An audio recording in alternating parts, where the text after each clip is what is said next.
Hello, my dear ninth class students. My name is Neha Sachdev and I am your verbal trainer.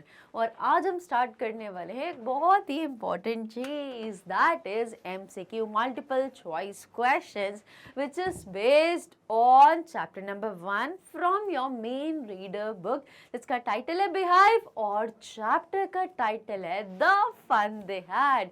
इसके आज हम करेंगे MCQs. एक question आएगा, 4 options होंगी, आपको बताना है which is the right one. ठीक है, बस इतनी सिंपल सी बात है. अब बिकॉज हम पूरी चैप्टर को वर्ड टू वर्ड डिस्कस कर चुके हैं, समरी समझ चुके, कंप्लीट एनसीईआरटी सॉल्यूशन देख चुके, पूरी एक्सरसाइज कंप्लीट कर चुके, तो अब चैप्टर तो इतनी अच्छे से थॉरो हो गई, तो एमसीक्यूज में अब कुछ भी डाउट या कुछ भी एरर नहीं होना चाहिए. तो फ्लॉलेस तरीके से शुरू करते हैं MCQs.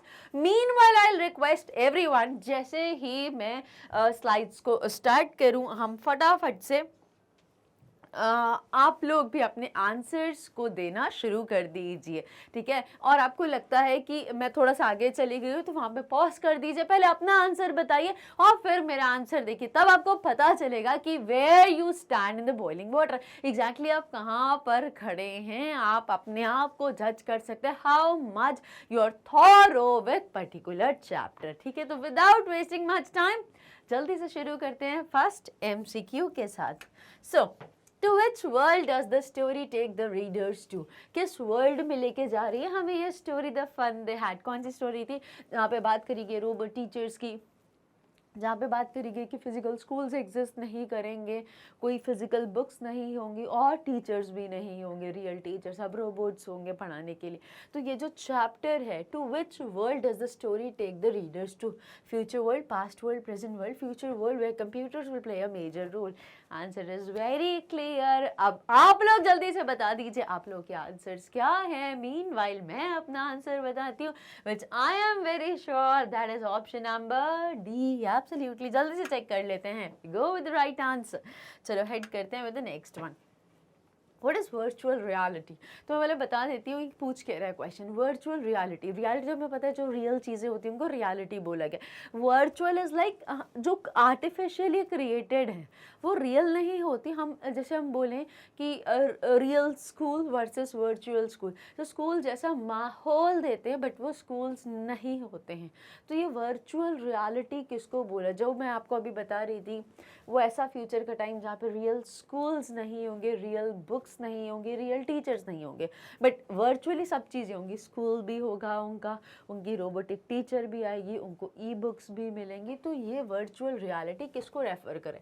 Heavenly world, out of the box option है ये. तो इमेजिनरी वर्ल्ड, कोई इमेजिनेशन नहीं थी. Reality created by computer software या नन?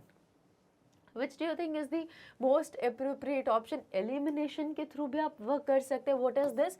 Process of elimination. ठीक है, तो ये बहुत ज़्यादा हेल्प करेगा आपको जब भी कोई भी, मैं सिर्फ यहाँ की बात नहीं कर रही, कोई भी आप एग्जाम दें, कहीं भी प्रिपेयर करें, अगर आपको MCQ क्वेश्चन आता है कोई, तो वेरी सिंपल स्ट्रैटेजी, आपको प्रोसेस ऑफ एलिमिनेशन का यूज़ करें. What does process of elimination से? प्रोसेस ऑफ एलिमिनेशन से ना सिर्फ हम रॉन्ग ऑप्शंस को एलिमिनेट करते हैं, बल्कि मल्टीपल ग्राउंड्स पे जिन पे हमने जो बाकी के ऑप्शंस को गलत करा है, उन सारे बेसिस पर एक ऑप्शन को जस्टिफाई करते हैं. तो हमारे रॉन्ग ऑप्शंस को एलिमिनेट करता ही है प्रोसेस ऑफ एलिमिनेशन, और हमारे राइट आंसर को मल्टीपल ग्राउंड्स पे जस्टिफाई करता है. तो this is the importance of process of elimination. It is very beneficial in solving multiple choice questions. ठीक है, fine. So what is a virtual reality जो स्टोरी में हमें बताई गई है? Absolutely it is about the reality which is created by computer software. तो जल्दी से बोर्ड को क्लियर करके चेक करते हैं अपना answer and here we go. Heading with the next one. What is virtual classroom? Class outside the classroom, मतलब ये क्लासरूम है, इसके बाहर कोई क्लास है, वो वर्चुअल नहीं. अभी हम देख चुके हैं वर्चुअल क्या होता है, which is artificially created just like this real one. ठीक है, so class in the garden, class in the field, class के बाहर क्लास, गार्डन में क्लास या फील्ड में क्लास नहीं, ये सारी वर्चुअल क्लासेस नहीं होती हैं. So what we are learning done is through computer software and internet. तो वर्चुअल क्लासरूम कैसा हो गया कि जब हमने देखा था मार्गी का स्कूल क्या था, उसी के घर में जो उसका बेडरूम था उसके साइड में एक छोटा सा स्पेस अलॉट किया गया था जहाँ पे मार्गी टाइम पे अपनी क्लास स्टार्ट, तो वही उसकी क्लासरूम थी और वही उसका स्कूल भी था. So that was her virtual classroom where learning done is through computer software and internet. Absolutely right. जल्दी से चेक कर लेते हैं and here we go with the right answer. Heading with question number 4, what is a debate? A debate. जब हम कहते हैं ना डिबेट करना, आर्ग्यू करना एक दूसरे से, that is debate. So a contest to show ability in argument between two people, contest to fight, contest to prove better, या none. So contest to show ability in argument between two people, ये देखो ये भी सही है, contest to prove better, but ये बहुत clear नहीं है किस डायरेक्शन में जा रहे हैं, बहुत ओपन सा दिया हुआ है. हम with reference to which context ये पता नहीं चल रहा. अगर हमारे पास ये ऑप्शन नहीं होती तो हम इसको कंसिडर कर लेते. फाइट, कोई रेसलिंग वेसलिंग नहीं हो रहा तो इसको तो हम एलिमिनेट कर देते हैं. ये पार्शियली जस्टिफाइड है बट कंप्लीट तरीके से हमें थॉट प्रेजेंट नहीं कर रहा है. So let's examine with a option, a contest to show ability in argument, yes, between the two people. हाँ, ये बहुत रेलिवेंट साउंड कर रहा है. जल्दी से चेक कर लेते हैं and here we go with the right answer. Board को क्लियर करते हैं और हेड करते हैं नेक्स्ट क्वेश्चन की तरफ. So who is the main character of the story? तो हम सबको पता ही है, as simple as ABC. Exactly. So parents, children, हाँ कौन से बच्चे? Yes, so it is about Margie. और मार्गी का एक अच्छा फ्रेंड था टॉमी. सो मेन कैरेक्टर लेकिन कौन है स्टोरी में? मार्गी. ठीक है. So the correct answer which sounds very relevant is option number C. जल्दी से चेक कर लेते हैं and here we go with the right answer. Head करते हैं नेक्स्ट क्वेश्चन की तरफ. हाउ ओल्ड इज मार्गी? तो जब हमने चैप्टर को पढ़ा था, हमने स्टार्टिंग में ही मार्गी और टॉमी के बारे में पढ़ लिया था. They are neighbours, they are close friends.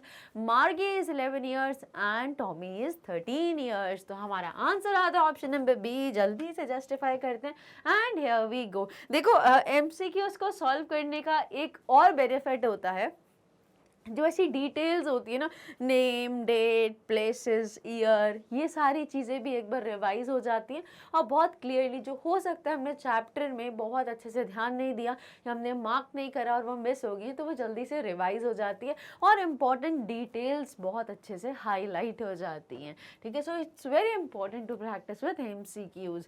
Now, heading with next question, that is which year has the story been set in? Of course, ये story कब set करी गई है? 2157 में set करी गई है.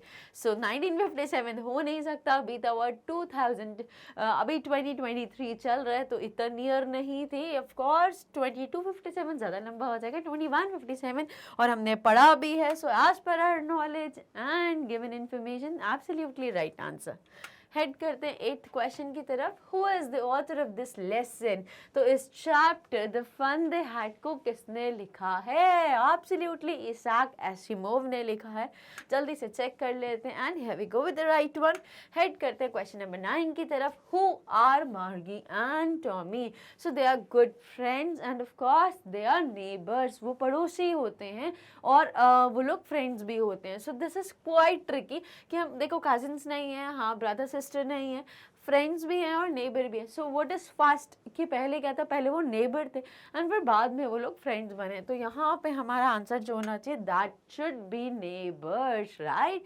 ये छोटी छोटी चीज़ें, मैंने आपको बोला ना, जब हम MCQs करेंगे तो हमें चैप्टर की जो बहुत बारीकियाँ होती हैं, जो न्यूएंसेस होती हैं, वो भी हमें क्लियर हो जाएंगे और इम्पॉर्टेंट डिटेल्स तो क्लियर होती ही जा रही हैं, राइट. हेड करते हैं क्वेश्चन नंबर 10 की तरफ. How old is Tommy? तो ये क्वेश्चन तो हम आंसर कर चुके जब हम मार्गी की एज बता रहे थे. So without any doubt that is option number B, 13 year old. Absolutely right. जल्दी से हेड करते हैं क्वेश्चन नंबर 11 की तरफ. What did Tommy find? Tommy को क्या मिला था? So he found an old book with yellow crinkly pages. एक पुरानी सी, अपने दादाजी के भी दादाजी जब वो बचपन में थे उनकी बुक मिली थी, और वो बिकॉज इतनी पुरानी हो गई तो पेजेस दे टर्न पेल हो गए थे बहुत ज़्यादा येलो कलर के हो गए थे और व्हाट इज क्रिंकी हेयर, मुड़े मुड़े, जब बहुत यूज़ करते कोई चीज़ बहुत पुरानी हो जाती थोड़े फोल्ड्स वोल्ड्स आ जाते हैं उसमें, तो बहुत येलो और क्रिंकी पेजेस हो गए थे उसके। सो एब्सोल्युटली ए साउंड्स वेरी करेक्ट। ठीक है, आपको एलिमिनेशन करना है तो एक बार जल्दी से चेक कर लेते हैं। येलो पेजेस बुक नहीं, येलो पेजेस की कोई बुक नहीं थी, a brand new, a diary, no nothing like that. So absolutely a stands to be more relevant option. Yes, here we go with the right one. Head करते हैं question number 12 की तरफ। Where did Tommy find the book? कहाँ पे मिले थे? In the attic, attic जहाँ पे जो हमारी जो रूफ होती है ना घर की, उसके नीचे एक जैसा शेल्फ का ऐसे स्क्वायर शेप का कुछ बना दिया जाता है जहाँ पे मम्मी लोग पुराना सामान डंप कर देती हैं, तो उसको एटीक बोला जाता है। जो पुराने घरों में तो होते थे, बट मॉडर्न घरों में आजकल फॉल सीलिंग का ट्रेंड आ गया, तो वो चीज़ें ख़त्म हो गई हैं। पुराने अगर आप अपने दादा दादी जी या नानू नानी के घर जाओगे तो आपको ये चीज़ देखने को मिल सकती है शायद। ठीक है, तो ये कहाँ देखी थी? Public library, library in his house on the road side. So absolutely in his house, अपने घर में जो अटीक थी वहाँ पर टॉमी को ये बुक देखने को मिली। So let's check with the right answer, और ये क्रिएटिविटी को भी थोड़ा सा क्लियर कर देते हैं। Yes, so absolutely right, C option to be very correct. Head करते हैं क्वेश्चन नंबर 13 की तरफ। What was strange about the book for Margie? मार्गी के लिए क्या बहुत ही strange चीज़ थी about the book? तो इट्स टाइटल, नहीं, हाँ टाइटल थोड़ा सा स्ट्रेंज नहीं था, बट मार्गी को ऐसा लगता था यार ये कौन, स्कूल के बारे में, बिकॉज उस बुक का जो टाइटल था वो स्कूल, तो उसको लगता था यार स्कूल के बारे में कौन लिख सकता है इतना सारा, लेकिन इट इज बोरिंग उसको लगता था, बहुत मोनोटोनस, बहुत बैनल डल टॉपिक लगता था, बट ये स्ट्रेंज नहीं लगता था। So what was strange? It's pages, नहीं, इट्स कलर, नहीं, it's still words printed on page. ये बहुत वियर्ड चीज़ थी, जैसा कि अभी आप देख रहे हो। मैं आगे नहीं करूँगी, आंसर आ जाएगा, बैक करके एग्जांपल दे दूँ। देखो जैसे मैंने ऐसे करा, तो यहाँ पे क्या हुआ, वर्ड्स हमारे क्लिक पे स्लाइड पे जो वर्ड्स थे मूव करके आए और चेंज हो गए। जब हम बुक्स की बात करते हैं तो वर्ड्स एज इट इज़ रहते हैं, फिक्स्ड रहते हैं, परमानेंट रहते हैं। तो मार्गी को ये चीज़ देख के बहुत अजीब लगा कि it's still words printed on page, की पेजेस पे जो वो वर्ड्स प्रिंट है वो तो बिल्कुल स्टिल है, वो मूव नहीं कर रहे। तो ये चीज़ मार्गी को बड़ी अजीब लगती है, राइट। सो जल्दी से आंसर चेक कर लेते हैं and here we go. Heading with question number 14, Who was teaching the students in the modern era? तो मॉडर्न एरा में बच्चों को आपको रियल टीचर्स तो मिलेंगे नहीं, तो उनको मैकेनिकल टीचर्स मिलेंगे। वो मैकेनिकल टीचर्स कौन होंगे? रोबोट्स होंगे। So teacher, parents, computer, mechanical robot teacher, of course mechanical robot teacher उनको पढ़ाएंगे फ्यूचर में। So have we go with right answer to be option number D. Head करते हैं क्वेश्चन नंबर 15 की तरफ।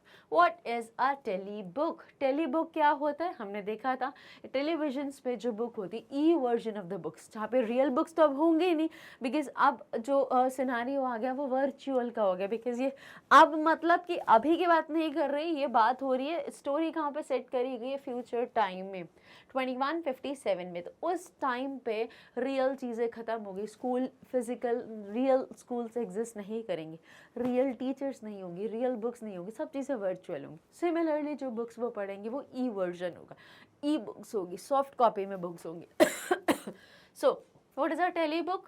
E-book, electronic book, book stored in a computer या और सब कुछ e-book भी बोल सकते हो, बिल्कुल इलेक्ट्रॉनिक बुक भी बोला जा सकता है, book which is stored in a computer, ये सब कुछ बोल दो, एब्सोल्युटली राइट। तो जल्दी से हेड करते हैं इसके आंसर की तरफ and there we go with the right one. Next one, where was Margie school? Margie का स्कूल कहाँ था? उसी के घर में, वो कहीं दूर नहीं जाती थी, वो अपने घर में ही रहती थी। मार्गी की मदर कॉल करती थी, मार्गी स्कूल टाइम, और मार्गी अपने क्लास जो उसका बेडरूम था उसी के साइड में थोड़ा सा ओपन स्पेस था जहाँ पे मार्गी की मदर ने उसके लिए क्लासरूम क्रिएट करी थी। ठीक है, सो that was just in her house, not in village, not in a city outskirt, in a room in her house where a computer was set up. So देखो, अब हमने अभी अगर डी नहीं पढ़ते, हमें सी भी सही लग रहा था, इन हर ओन हाउस, उसके घर में ही उसका स्कूल था, एब्सोल्युटली राइट। बट अगर हम डी को देखें, कितना कंसाइज, कितना डिटेल में ये आंसर हमें सही बता रहे, नॉट आई शुडंट से कंसाइज इज दिस, बट ये बहुत ही क्लियरली और बहुत ही डिटेल वे में हमें आंसर को जस्टिफाई करें। In a room in her house where a computer was set up, तो ये ज़्यादा बेटर लग रहा है, so it is always requested. हाँ देखो, जैसे नंबर्स की बात हो रही है, कहीं पर हम कंफ्यूज हो जाते हैं, सो इट इज़ वाइजली एडवाइज्ड कि हमेशा MCQs में जितनी ऑप्शंस होती है, दो वी आर श्योर, बट एक बार क्या जाएगा अगर हम गो थ्रू कर लेंगे बाकी की ऑप्शंस को, बहुत ज़्यादा टाइम वेस्ट नहीं होता है। So please do this activity, क्योंकि ऐसा वाला ट्रैप आ गया, so you would be stumped out, ठीक है। So just to make sure with the things मैंने आपको बताया। Here we go with the correct answer, head करते हैं with the next one. What subjects did Margie and Tommy learn? मार्गी और Tommy क्या सब्जेक्ट्स पढ़ते थे? और मार्गी किसमें बहुत ज़्यादा पुअर थी? जियोग्राफी में, ठीक है। और क्या पढ़ते थे? मैथमेटिक्स पढ़ते थे, साइंस पढ़ते थे और जियोग्राफी भी पढ़ते थे। So right answer is absolutely option number D. याद रखिए, कैसे याद रखिए? PCM जैसे हम बोलते हैं, सो यहाँ पे P हटा दिया और MCG हो गया है, GCM बोल दो आप, बिल्कुल करेक्ट, ठीक है। इट इज़ जस्ट अबाउट कि कैसे हम थॉट्स को रिकॉल कर सकते हैं, निमोनिकली हमने चीज़ों को लॉजिकली एसोसिएट कर दिया, so that the information retains in the brain for ever, at least for ever नहीं, जब तक हम एग्जाम दें तब तक तो रिटेन रहे, ठीक है, because it's just the first chapter. अभी तो पूरी जर्नी शुरू हुई, हमें पूरी चैप्टर्स कंप्लीट करनी, मेन रीडर, सप्लीमेंट्री, तो बहुत सारे थॉट्स होंगे। सो इट्स वाइजली एडवाइस कि अभी से निमोनिकली चीज़ों को एसोसिएट करना या अरेंज करना शुरू कर दें, ठीक है। Next question, where did Tommy and Margie read various books? ये लोग अपनी वेरियस जो बुक्स थी, लोग कहाँ पे पढ़ते थे? कोई स्कूल था नहीं, लाइब्रेरी जा नहीं सकते, बिकॉज फिजिकली कुछ चीज़ एग्जिस्ट नहीं करती थी, सब कुछ उनके सिस्टम पे, उनकी ई बुक्स होती थी, वहीं पर वो सब पढ़ते थे। In the library no, in the school no, on a computer screen of course none तो नहीं है इसका आंसर। So let's immediately check and here we go with the right answer, that is on a computer screen. Head करते हैं with the second last question of your chapter the fun they had. Who went to school? तो Margie, Tommy, मार्गी तो कभी गई नहीं, Tommy भी कभी नहीं गए, बिकॉज ये तो उस जनरेशन की बात हो रही है जहाँ पे सारी चीज़ें वर्चुअल हो चुकी हैं। तो मार्गी, टॉमी तो 2157 की जनरेशन के बच्चे हैं। टीचर्स तो टीचर्स भी नहीं जाती थी, बिकॉज उस समय तो मैकेनिकल टीचर्स, रोबोट्स होते थे पढ़ाने के लिए। So Margie and Tommy's ancestors is the right answer. उनके दादाजी, उनके परदादाजी, वो लोग स्कूल जाते थे। So who went to school? D is the most relevant option. And here we go with the right one. अब हेड करते हैं हमारे लास्ट क्वेश्चन की तरफ, that is who was the regular teacher who taught the lessons? उनकी regular teacher कौन थी जो उनको लेसन्स पढ़ाती थी? So was a human teacher? नहीं, बिल्कुल नहीं। Who teachers? Computer teacher, mechanical, robot teacher who teachers Margie and Tommy? तो बिल्कुल सही है, मैकेनिकल टीचर थी, रोबोटिक्स मैकेनिकल टीचर थी, मैकेनिक टीचर बोल सकते हो, रोबोटिक टीचर बोल सकते हो, कुछ भी। So mechanical robot teacher who teachers Margie and Tommy, D sounds to be the most relevant option. जल्दी से चेक कर लेते हैं पुट को क्लियर करने के बाद। And here we go with the last and most correct option, ठीक है। यहाँ पे कंप्लीट होते हैं entire discussion of the MCQs which were based on chapter number 1 from your main reader book. I hope the video was quite informative and very beneficial. और अगर आपको भी सही में फील हुआ तो एक थंब तो बनता ही है कमेंट सेक्शन में। मिलेंगे नेक्स्ट टाइम नेक्स्ट वीडियो के साथ। Till then stay tune and stay connected with Step Up academy.